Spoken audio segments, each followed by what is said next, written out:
ಪರ್ಸ್ನಲ್ಲಿ ಈ ಸಸ್ಯದ ಬೀಜವನ್ನು ಇಟ್ಟುಕೊಳ್ಳಿ. ಹಣದ ಸಮಸ್ಯೆ ಎದುರಾಗುವುದೇ ಇಲ್ಲ. ನೆಮ್ಮದಿಯ ಜೀವನ ನಿಮ್ಮದಾಗುತ್ತದೆ. ತುಳಸಿಯನ್ನು ಲಕ್ಷ್ಮೀ ದೇವಿಯ ರೂಪವೆಂದು ಪರಿಗಣಿಸಲಾಗುತ್ತದೆ.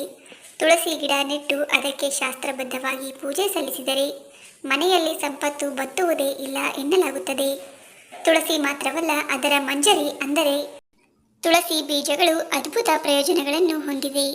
ಮಂಜರಿಗೆ ಸಂಬಂಧಿಸಿದ ಕೆಲವು ವಿಶೇಷ ಕ್ರಮಗಳನ್ನು ತೆಗೆದುಕೊಂಡರೆ ನೀವು ನಿರೀಕ್ಷಿಸಿದ ರೀತಿಯಲ್ಲಿ ಆರ್ಥಿಕ ಪ್ರಯೋಜನಗಳನ್ನು ಪಡೆಯಲು ಸಾಧ್ಯವಾಗುವುದು. ನಿಮ್ಮ ಸಾಲದ ಹೊರೆ ನಿರಂತರವಾಗಿ ಹೆಚ್ಚುತ್ತಿದ್ದರೆ ಅಥವಾ ಆದಾಯಕ್ಕಿಂತ ಖರ್ಚುಗಳು ಏರುತ್ತಾ ಹೋದರೆ ತುಳಸಿ ಬೀಜದ ಉಪಾಯವನ್ನು ಅನುಸರಿಸಬಹುದು. ಮನೆಯಲ್ಲಿ ಹಣ ಉಳಿಯದಿದ್ದರೆ ತುಳಸಿ ಮಂಜರಿಯನ್ನು ಕೆಂಪು ಬಟ್ಟೆಯಲ್ಲಿ ಕಟ್ಟಿ ಮನೆಯ ದೇವರ ಕೋಣೆಯಲ್ಲಿ ಇಡಬೇಕು. ಹೀಗೆ ಮಾಡುವುದರಿಂದ ಸಂತೋಷ ಸಮೃದ್ಧಿ ಹೆಚ್ಚಾಗುತ್ತದೆ.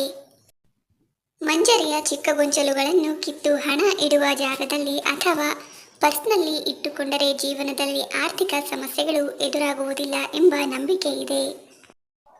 ಕೆಲವೊಮ್ಮೆ ಮನೆಯಲ್ಲಿ ಯಾರಾದರೊಬ್ಬರು ಹುಷಾರು ತಪ್ಪುತ್ತಲೇ ಇರುತ್ತಾರೆ ಅಥವಾ ಏನೇ ಕೆಲಸಕ್ಕೆ ಕೈ ಹಾಕಿದರೂ ಅದು ಅರ್ಧಕ್ಕೆ ನಿಂತು ಹೋಗುತ್ತದೆ. ಎಷ್ಟೇ ಕಷ್ಟಪಟ್ಟು ಕೆಲಸ ಮಾಡಿದರೂ ಕೂಡ ಸರಿಯಾದ ಪ್ರತಿಫಲ ಸಿಗುವುದೇ ಇಲ್ಲ.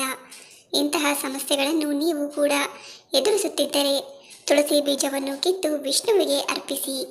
ಈ ಪರಿಹಾರದಿಂದ ವ್ಯಕ್ತಿಯ ಅದೃಷ್ಟ ಸುಧಾರಿಸುತ್ತದೆ ಎಂದು ಹೇಳಲಾಗುತ್ತದೆ. ಸ್ನೇಹಿತರೆ, ವಿಡಿಯೋ ಇಷ್ಟ ಆಗಿದ್ರೆ ದಯವಿಟ್ಟು ವಿಡಿಯೋವನ್ನು ಲೈಕ್ ಮಾಡಿ. ಹಾಗೆ ನಮ್ಮ ಚಾನಲ್ಗೆ ಸಬ್ಸ್ಕ್ರೈಬ್ ಆಗೋದನ್ನು ಮರಿಬೇಡಿ. ಧನ್ಯವಾದಗಳು.